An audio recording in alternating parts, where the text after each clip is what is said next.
Welcome to Training Unleashed, the show that will help you design and deliver training that's off the chain and will make a difference. Now, here's your host, Evan Hackle.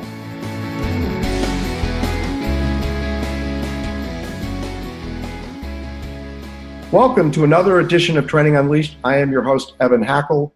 With me is an old friend, Scott Hoots. He is the president of Pet Wants. They are an unusual and unique, and as far as I know, the only people that do what they do. But of course, I'm going to let Scott tell you that part. Scott is a true seasoned franchise person, a real expert in the area of training. And of course, everyone knows if you're in franchising, you're in training, because that is what the key component that people need to be successful. Scott, if you would please tell everyone a little bit about yourself and your new venture, Pet Wants. New for you, not new for the company. Scott? Yeah, thanks, Evan. Thanks for having me. Hello, everybody. Scott Hoots here, president of Pet Wants Franchise System, LLC. Pet Wants is, as Evan said, a very unique part of the pet food industry. We're a completely franchise operation with 100 franchise units across the United States. And we focus on selling a fresh, natural pet food product for dogs and cats that is made with no byproducts, no corn, no wheat, no soy, no sugar, no artificial ingredients. And it's the freshest that you can get from manufacturer to your pet's bowl. And our other point of differentiation across the industry is that we bring it right to your door at home or at your office or at your doggy daycare. Wow, that's kind of cool. You know, that food sounds so good, like you'd want to eat it yourself. I don't think I eat that healthily. So we also have some other treats, Evan, which you might like if you're a beef jerky fan at all. We make a great homemade beef jerky that people really, even humans, talk very highly about. Wow, it's kind of cool. You could sit down and have a snack with your pet, literally. Anyhow, just from your perspective. Where's kind of an example that you could share with us where training has made an impact on your business? Well, I think here recently, and as you know, I've been on board for 4 months now. And one of the first things I saw when I came on board was our onboarding of new franchisees needed to be strengthened. We have a great team here at Pet Wants. Our operations team combined has over 75 years of experience in the pet food industry. And the flip side of that is that they didn't have any franchise experience. So I worked with them throughout the onboarding process to make sure that our training is specifically focused on training franchisees, which, as you know, is a lot different than training in school or training managers or something of that like. You're training independent business owners, and we worked hard on strengthening that onboarding process, which actually starts before training and then rolls right into the week-long training process for new franchisees, which incidentally we are doing this week right in the office right next to mine. So if you don't mind, I'd like to have you go into more detail here, because a lot of people that are listening are not in franchising.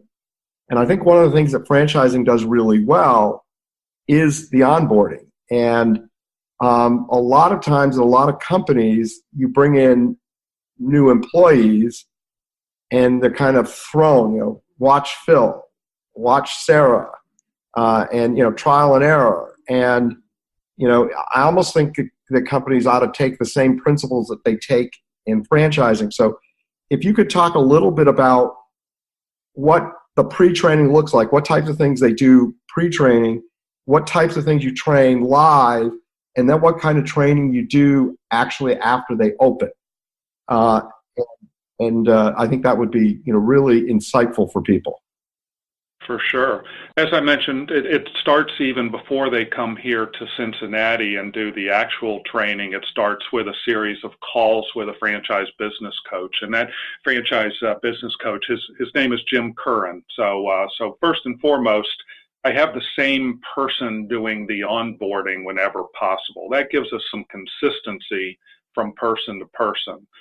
You're, as an expert in training, Evan, you know that when you introduce inconsistencies in the way that you're training, that's a recipe for disaster when it comes to training. So Jim's really good at what he does. He's a longtime veteran of the industry, and Jim's the one that does this onboarding process with everyone. So Jim's going to start by outlining the needs of the business. So before we even get into the actual business of pet food retailing, we're going to talk about the outline of the needs of operating any business, and that includes setting up a bookkeeping system, understanding how to file for your corporate documents, all of that stuff that a business owner has to do before they can even worry about how to receive an order or the operations of customer satisfaction. They need to be able to set up their business from the get-go. And that's a big focus of the first part of the onboarding program. Then once all of that is established, and by the way, we introduce the trainee, the new franchisee, to some of their vendors, including their bookkeeping service and their website vendors during this process. I mentioned website because that's the next step. Is we're helping them set up their website.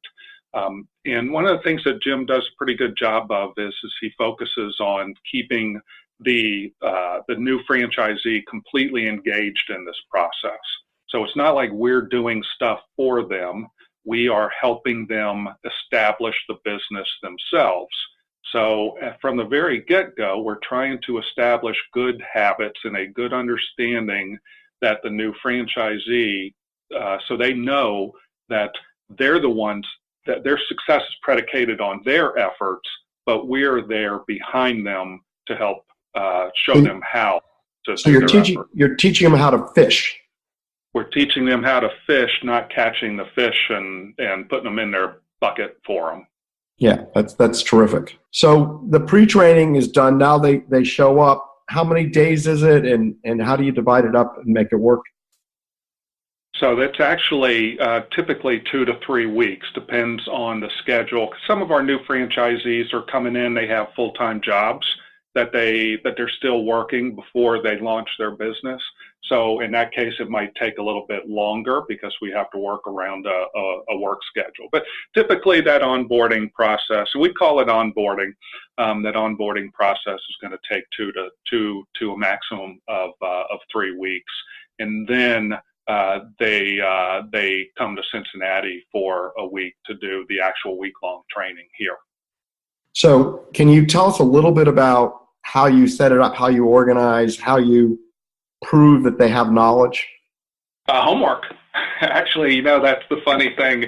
It's always funny to be in the training class when we get started and we go over the agenda and folks learn that they're going to be expected to do homework each night. You should see the look on people's faces. Homework? What do you mean we're going to have to do homework every night? So we have an established program. Like I said, it starts early Monday, ends at the end of the day on Friday. So it's 5 full days, starting at 8:30 every morning, ending at 5. And again, as I mentioned, with homework.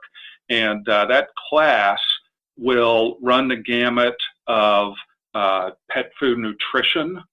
It will run into marketing topics, how to effectively market your business, operational things like how to answer the telephone, sales. We have a heavy sales component, Evan, in our business. A lot of our customer interaction is done at farmers markets, flea markets, local events. where there's one-on-one interaction between the franchise owner and a potential customer. So they have to be coached and trained how to do that. Not everybody comes to us with that born skill set of being a salesperson. So we dedicate an entire day with, yes, the bane of every trainee's existence, the dreaded role play. We have an entire day set just for sales training. We're so glad you're listening to this episode of Training Unleashed, brought to you by Tortal Training.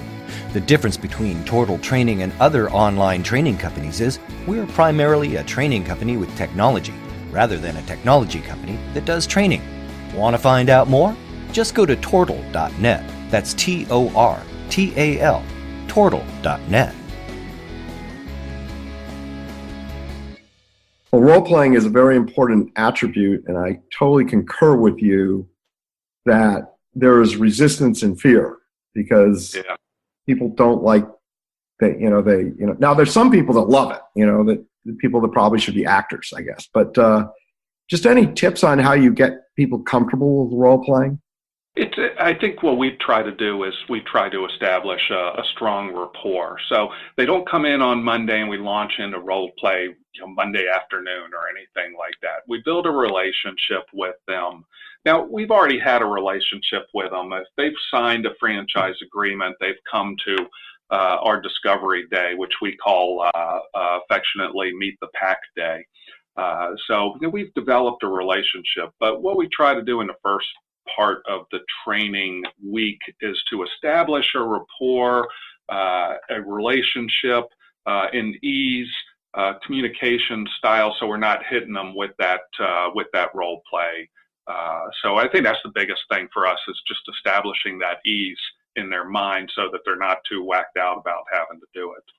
Well, I think it's good. I think it's smart. You're not doing it first thing, and that you're giving people time and when you know the people you're around, it's much easier than if you're doing it in front of strangers. I think that makes a huge difference. Yeah, it does in our classes as well. And the other thing, we don't generally videotape it. I know sometimes people videotape role play for playback purposes and coaching purposes, and I understand why they do that and why that's a beneficial tool. We don't do it. We may do it, down the road, but we currently don't videotape, and I think that helps people stay a little bit more at ease. Yeah, that makes sense. So talk about, so now they're starting up their business. What happens afterwards? So they've completed the pre-work. They've come in. They've spent the week. How do you continue the onboarding and the to the point you get them to where they're quote unquote in regular order and things are working normally? Yeah, I wish there was a regular order and things are working. Right? When does that panacea come? You've been doing this as long as I have. We keep working. I talk a lot about seeking excellence, the never-ending journey. So you are right. It's there. Because whenever you get to wherever you're going, there's always something new you now got to get to.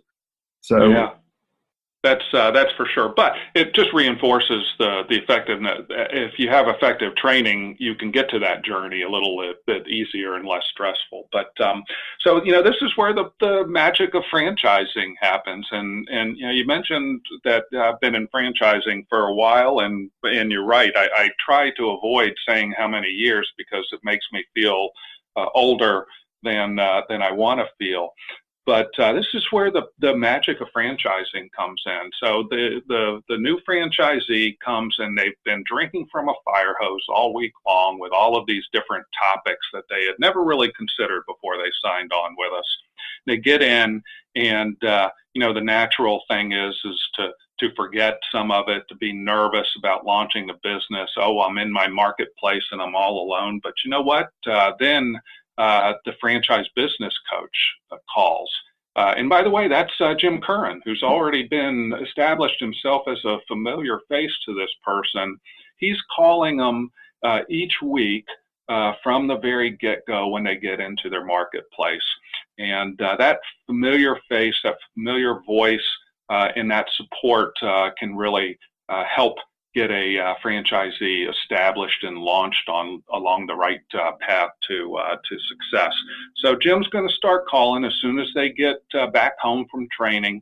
They're going to start recovering some of the stuff, asking them questions, coaching them through the things that they learned so that they can move from learning to applying those things in their marketplace.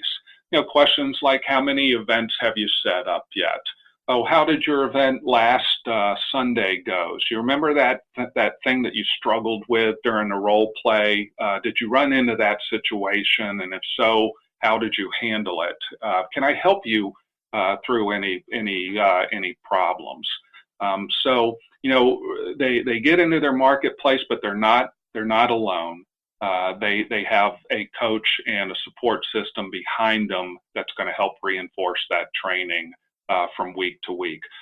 Once they get through their first 3 to 4 months or so, they're going to be transitioned off of Jim to one of our other franchise business coaches, and that person is there, and their accountability is to help that franchisee be successful, whether it's effective marketing, whether it's operations, solving customer service problems, you name it. That's what we help support them. So I'm going to take a second here, Scott, and highlight what you're saying for the listeners, because I think this is very critical. It's something that is very common in franchising, although not done by that many, and I compliment Scott for doing it, is he is creating a special team of people to work with the franchisees when they start up, as opposed to immediately transitioning them to the person that they're going to work with on a regular basis. And the fact that you know, he's using the same person that did the pre-work, the person that was involved, not probably in every aspect, but in a lot of the aspects of the actual training, and then a familiar face, somebody they're comfortable with, so they can pick up the phone and call him and know that he knows them and knows their business. And I love the example of relating something that happened in training and asking about that later, that shows the trainee how much you care. So what I'd like to do now, just for a second here, is relate what you're saying to a non-franchise business. Is, you know, do you have a set procedure to train people? Do you have defined timelines? You know, do you dedicate literally time to have them work on what they're doing for a week or 2 weeks, you know, to be proficient before you actually have them do the job? And what I find is that most companies don't do that. And what happens is that you have lots of very costly mistakes. You lose opportunities because your turnover is higher, so you have bigger retention, and you lose opportunities because they're not good at what they do at their job. So there's this rush to get people in there. I know for myself in business, when I was running, this goes back many years. You want to talk about old, I don't want to talk about how many years ago this goes. We used to hire salespeople, and literally what we did is we would hire people that were experienced salespeople because we didn't want to dedicate ourselves to training. We'd have them start immediately, and then when they weren't busy with customers, we train them here, there, and everywhere, you know, to get them up to speed. And that was ineffective. And in fact, we found that a lot of these trained salespeople were very bad, and they were trained very poorly. And then we moved to something very similar to what you're talking about, where we put every new hire through a 2-week training program, first week totally, and then we had them do some real work with customers and then come back and role playing. And the results of the production, how fast they got up to speed, how much they were selling, close rate, average tickets, all of them went up immeasurably. So what you're doing in the franchise world, which is expected, is not something that's done in the real world. I guess franchise world is real, right? Right, Scott? Franchising is real. It's definitely real. Yeah, it's definitely real. In fact, it's one of the largest segments of the entire economy. But those best practices really make a difference and can make a big difference in your world. So I challenge everyone to think about what you do when you're on board. And, maybe it makes sense with your training departments to have staff that are focused on that part of the process and do more coaching at the beginning, just like Scott does, so that you then transition them into the normal procedure after they're fully on board. And if you can improve retention, I'm sure for you, Scott, and maybe because you've been in the business a long time, what's the difference between a franchisee that's rushed and a franchisee that goes through the process in terms of the likelihood of success and, how fast, their business gets up to speed in business? Maybe you could elaborate a little bit on that. Oh, it's one of the critical factors, because as the franchisor, our revenue stream comes from percentage of the franchisee's sales, right? And if you're giving them a stronger ability to launch and get up to target sales faster, that's just the quicker we get to our target sales from that franchisee's royalties as well.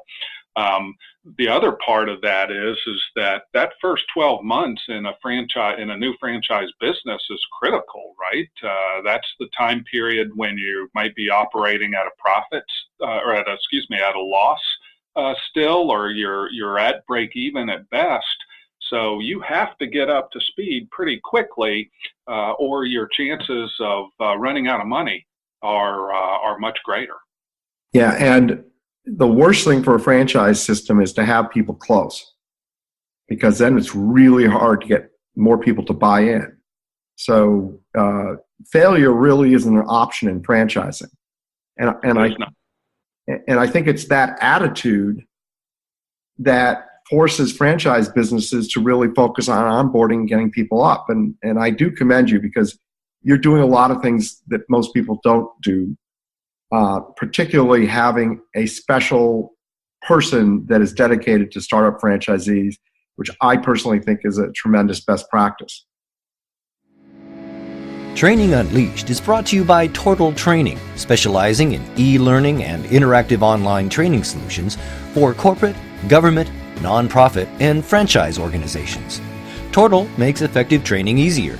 Just go to tortal.net to gain access to real-world tools that can make a difference. That's tortal.net, Tortal, tortal.net.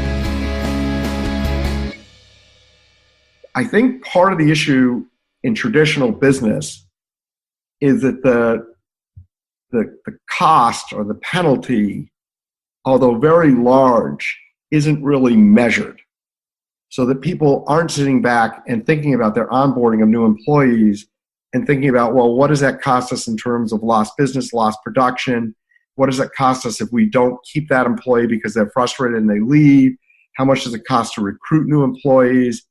And those costs are huge, but people tend not to measure them. Where in franchising, the costs are not only huge, but you have this thing called an FDD and an item 20. And why don't you, because I'm talking a lot here, Scott, why don't you tell everybody the impact, what an item 20 is and what the impact is? Yeah, so it's huge, because in item 20 you're going to be showing to the world the growth of your franchise system, the number of units that you have in your system, and most importantly, any closures that you have. So as you said, you're kind of hanging your dirty laundry out there. So if you're not doing a good job of training and onboarding and training your franchisees, and they close, you got to publish that number. And that is one of the the two first places that a prospect will go to in your franchise disclosure document is that item 19 that tells them potentially how much money they can expect to make, and item 20, what's happening within the system in terms of closures, termination, etc. And if they see high closures, the likelihood of getting them to become a franchisee becomes almost non-existent. And so taking this back, think about how different your business would be if you were required to give every potential new employee statistics on the likelihood that someone was going to be able to succeed at work. And that's essentially what happens in franchising. And so the point that I wanted to deliver to everyone listening right now is tracking the effective rate of getting someone fully up to speed and measuring that economics and measuring the economics of turnover and retention are huge benefits of training. So one of the questions I constantly get asked by people is, how do I justify my department? And of course, everyone knows who listens to this podcast that a lot of companies don't value training and they don't invest in training. And in large part because they don't see or understand the impact. But if you could measure the effectiveness of new employees and how much faster you can get them up to speed and what that is worth to the company, and if you can measure the impact of improved training on your turnover of employees and retention and what the cost of that is to the company, those are two very easily measurable items. I say easy, nothing's easy, but there are things that you can in fact measure to show the value of training. So I encourage everyone to kind of go back and think about that in terms of how you look at your training and how you present ROI. Scott, we're running out of time, so I'd like to end and ask you to share just one training tip with our audience. Yeah, I'd say that one training tip would be that understand that people are different. So everybody that you are involved in training, they're going to receive that training differently. And some of that is generational. The baby boomers receive training differently than the Gen Yers do, and they receive it differently than the Gen Xers do. But some of it is it's just personality and behavior based as well. So the biggest thing that a trainer can understand is that if they're training 10 people during a month's period, those 10 people are all going to be different people, and you're going to have to take a different approach with each one of those 10 people. That's excellent advice. Really excellent advice. Scott, thank you so very much for being on the show. I really appreciate you taking your time, and I hope everyone has a good day. My pleasure. Take care. This has been Training Unleashed, but it doesn't stop here. Just go to trainingunleashed.net to subscribe to the show. That way, you'll never miss an episode, and you'll be well on your way to delivering training programs that are off the chain. We'll talk to you next time on Training Unleashed.